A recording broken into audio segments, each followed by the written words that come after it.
আজি আহিছো গুৱাহাটীৰ এখন নতুন পাৰ্ক, যিখন পাৰ্কত সোমাবৰ কাৰণে কোনো ধৰণৰ এন্ট্ৰি ফিজ নালাগে। আৰু আমি এনেকৈ অকমান আগলৈ আহি এটা ধুনীয়া পৰিৱেশ দেখা পাইছো, য'ৰ পৰা মানে একদম মহাবাহু ব্ৰহ্মপুত্ৰৰ ভিউটো উপভোগ কৰিব পাৰি। আপোনাৰ হৈছে ৰেষ্টুৰেণ্টৰ সন্মুখতে এইখন হৈছে মঞ্চ। এইফালে এই মঞ্চখনৰ সন্মুখৰ পৰাই মহাবাহু ব্ৰহ্মপুত্ৰ কিমান বেছি ধুনীয়াকৈ দেখা পাই চাব পাৰে। সেইফালে এইটো হৈছে মহাবাহু ব্ৰহ্মপুত্ৰ। এতিয়া এটা বেলেগ পাৰ্টত আহিছো, আপোনালোক দেখাম কিমান বেছি ধুনীয়া চাব পাৰে পাৰ্কখন। এইফালে পুৰা গোটেই এইবোৰ টাইলছ লগাই থৈ আছে আৰু এইফালে এটা প্ৰকাণ্ড পুখুৰী আছে, আহক মানে দেখাইছো আপোনালোকক।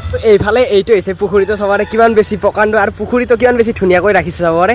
আৰু এনেকৈ মানে পুখুৰীটোৰ পাৰত এনেকৈ মানে চেৰী টাইপত মানে বনাই ৰাখিছে, যাতে মানে ইয়াতে বহিব পাৰে। আৰু এতিয়া আৰু এটা বেলেগ লোকেশ্যনত আহিছে চাব পাৰে আপোনালোকে। সেইফালে এটা পানী ফাউণ্টেইন বনোৱা আছে, কিমান বেছি ধুনীয়া। ইয়াতে মানে ৰাতি যেতিয়া মানে ফাউণ্টেইনটো চলাই দিয়ে বহুত বেছি ভাল লাগিব। এইফালে লাইট চাইট আছে আৰু এনেকৈ ইয়াতে বহিব পাৰে। লগতে সেইফালে এটা ঘৰ বনাই থোৱা আছে ধুনীয়া, মানে ৰ'দৰ কাৰণে ভালকৈ চিনি পোৱা নাই। এইফালে এনেকুৱা চাব পাৰে কিমান বেছি ধুনীয়া এইফালে পৰিৱেশটো। লগতে ওচৰতে সেইফালে ব্ৰহ্মপুত্ৰটো একদম হাতেৰে পানী চুব পাৰি, এনেকুৱা ওচৰৰ পৰা দেখা পায়। মানে ইয়াতে অকমান আগত আপোনাক ধুনীয়াকৈ দেখাম। আৰু কি ধুনীয়া এটা বতাহ আহি আছে এই পাৰ্কখনত, মানে চাৰিওফালে কেৱল ফুল। এইফালে চাব কিমান ধুনীয়াকৈ কিমান কি দিছে, সেইফালে কিমান ফুল, এনেকৈ গোটেই মানে ফুল গছ গছনিৰে ভৰাই দিছে। আৰু এতিয়া চাব পাৰে আপোনালোকে ক'ত আহিছে চাব পাৰে। এইফালে ওচৰতে মহাবাহু ব্ৰহ্মপুত্ৰ কিমান বেছি ধুনীয়া।